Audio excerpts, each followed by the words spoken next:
Mother Teresa the most powerful woman of the millennium എന്ന അപൂർവ അംഗീകാരം നേടിയ ആളാണ്. ജീവിച്ചിരിക്കുന്നവരും മരിച്ചവരുമായ ആളുകളിൽ ഏറ്റവും അധികം അവാർഡുകൾ നേടിയിട്ടുള്ള ആളാണ് മദർ തെരേസ.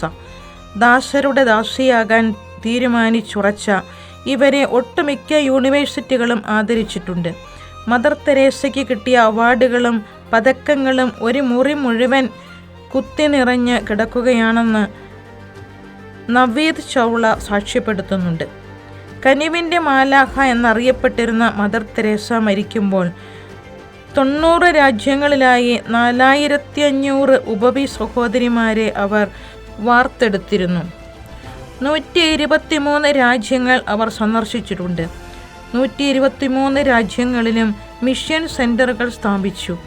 മൊത്തത്തിൽ 610 മിഷൻ കേന്ദ്രങ്ങൾ, 300 ഉപവി സഹോദരിമാരെയും 1,00,000 അൽമായ പ്രേക്ഷിതരെയും കൂടി അവർ മെനഞ്ഞെടുത്തു. നോബൽ സമ്മാനം, ഭാരതരത്ന പുരസ്കാരം, മക്സായി അവാർഡ് തുടങ്ങി അവാർഡുകളുടെ നീണ്ട നിര. കേംബ്രിഡ്ജ് യൂണിവേഴ്സിറ്റി, ബ്രൈസ്റ്റൺ യൂണിവേഴ്സിറ്റി മുതലായ സർവകലാശാലകളിൽ നിന്നും ഡോക്ടറേറ്റും അവർ നേടി. ഓണറ്റി US സിറ്റിസൺഷിപ്പ് 1996 അവർക്ക് ലഭിച്ചു. ഇതുവരെ 4 ആളുകൾക്ക് മാത്രമാണ് ഈ അംഗീകാരം ലഭിച്ചിട്ടുള്ളത്.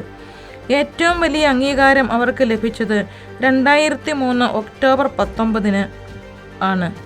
അന്ന് മദറിനെ ജോൺ പോൾ II പാപ്പ വിശുദ്ധയായി പ്രഖ്യാപിച്ചു.